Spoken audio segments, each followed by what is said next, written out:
Let's go to Rachel in Hillingdon. Good evening. Hello there. Good evening, Daniel. Thank you for taking my call. Hopefully it should be a quick one. It's about a gym membership.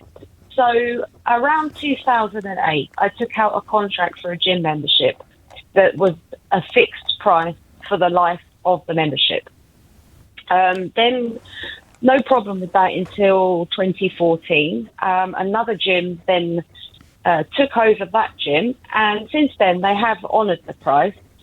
But within the last month, I've had an email saying that my membership is increasing. So I just want to know where I stand with that. Interesting. How much are you paying, Rachel? Not much, £56 a month.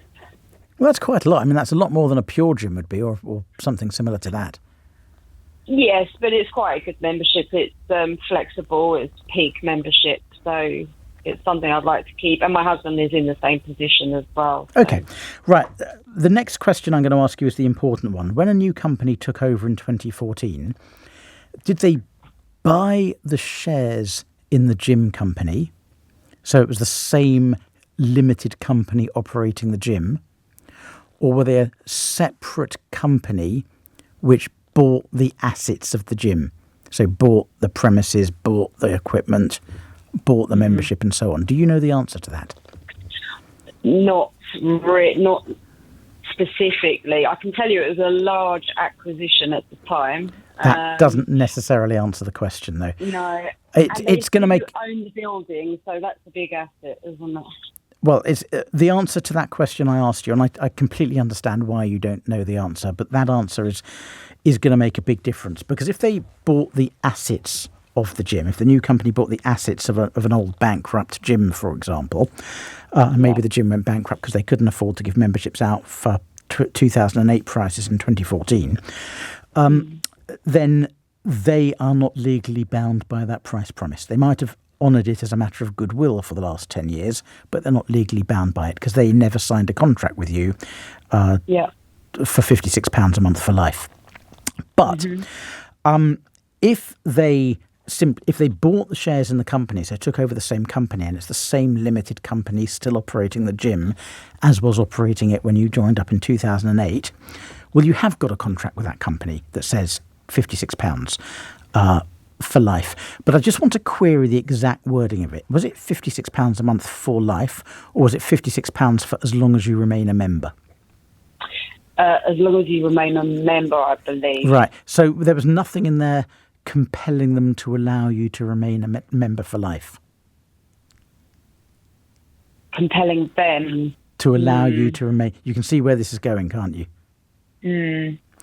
Because just because they've agreed to stick with a certain price, it doesn't follow from that. There is a caveat, which I'll come to in a second. It doesn't follow from that they're compelled to allow you to remain a member.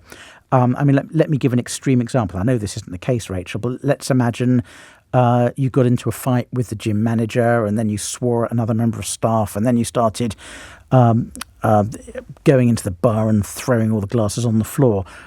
They wouldn't be compelled to keep you as a member, would they? No.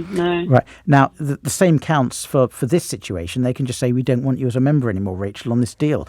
You're very welcome to rejoin at £100 a month, but we're not continuing your membership for £56 a month because it's nearly 20 years old now, that deal.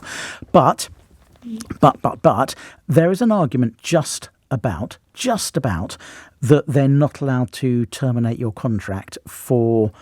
simply because of their price promise. There was a recent Supreme Court case involving Tesco and a trade union called Osdor, where Tesco promised certain people annual or monthly bonuses for life, and when it tried to dismiss them to stop paying all those bonuses and rehiring them on lower salaries, the Supreme Court said they're not allowed to do that. Now, there's a lot of differences between a gym and an employer, a lot of differences.